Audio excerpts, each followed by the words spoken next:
Pew Research Center poll finds 42% of Americans think that China is an enemy, 4 points from the same time last year. 50% of Americans say that they view China as a competitor, and just 6% view the country as a partner to the United States. A Reuters Ipsos poll also finds 58% of Americans believe the Chinese government uses TikTok to influence America's public opinion.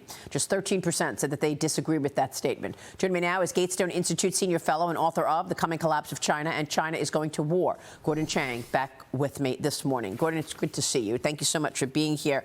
My sources in the university world tell me that these anti-Israel protesters are getting direction on social media.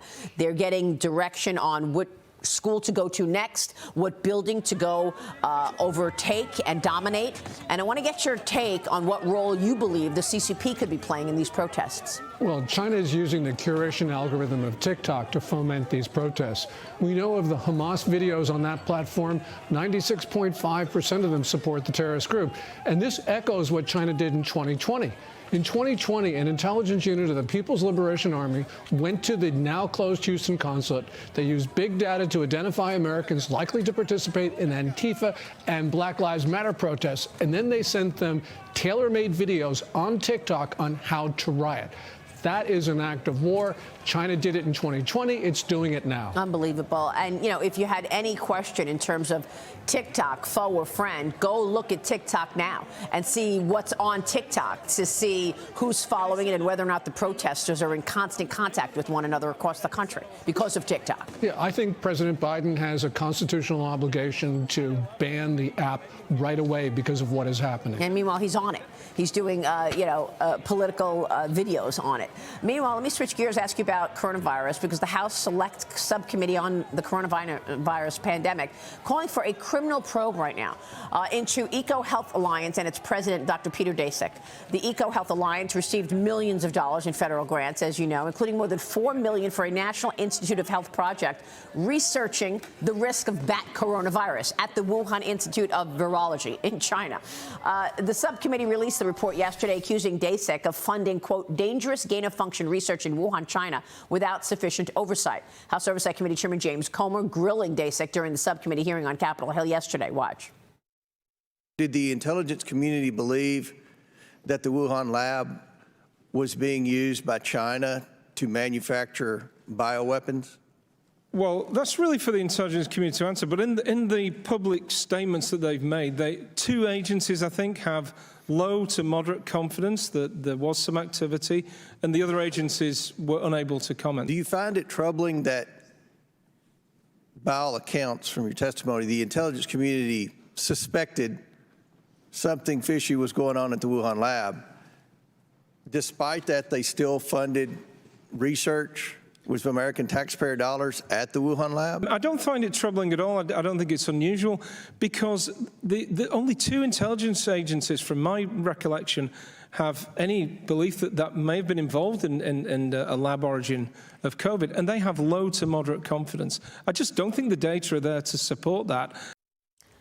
So why did you cover it up right away after the pandemic started would be my follow-up question, Gordon. And give us your assessment here. Yeah, and certainly Anthony Fauci did so. You know, in 2014, President Obama declared a moratorium on the federal funding of gain-of-function research in the U.S. Fauci thought he knew better, so he started funding gain-of-function in the Wuhan Institute.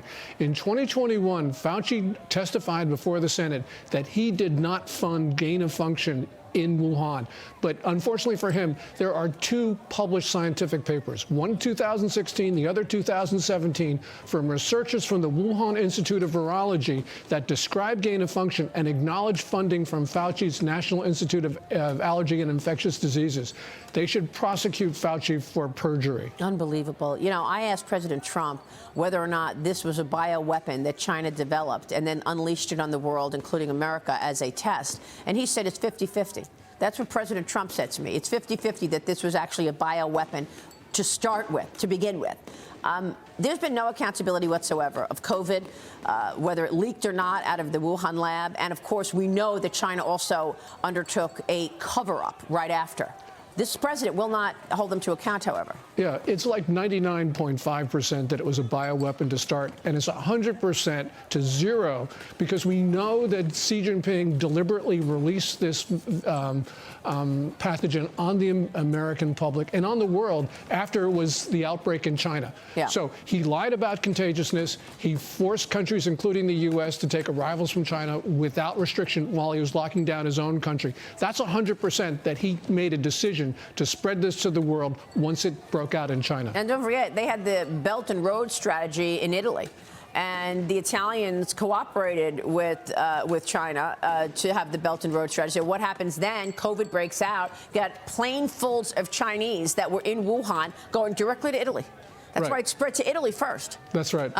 Before coming to America. I want to get your take on this Treasury Department announcement. They're talking about new sanctions. They announced new sanctions on more than a dozen companies in China and Hong Kong yesterday over their support of Russia's war in Ukraine. These sanctions target companies supporting Russia's military, industrial base, and its biological and chemical weapons program, Gordon. Do you believe that this is going to actually take hold? I'm skeptical that this administration is actually going to do anything against China. But let me get your take. First of all, this is meaningless in the sense that these companies that they sanctioned, a dozen of them in China and Hong Kong, you know, they're just instrumentalities of the Chinese state. If the Biden administration really wanted to stop China's support for the Russian war effort, it would go after the Chinese banks that have been involved in this trade. You apply Section 311 of the Patriot Act. You declare them to be a primary money laundering concern. You unplug their dollar accounts, and that will have an effect.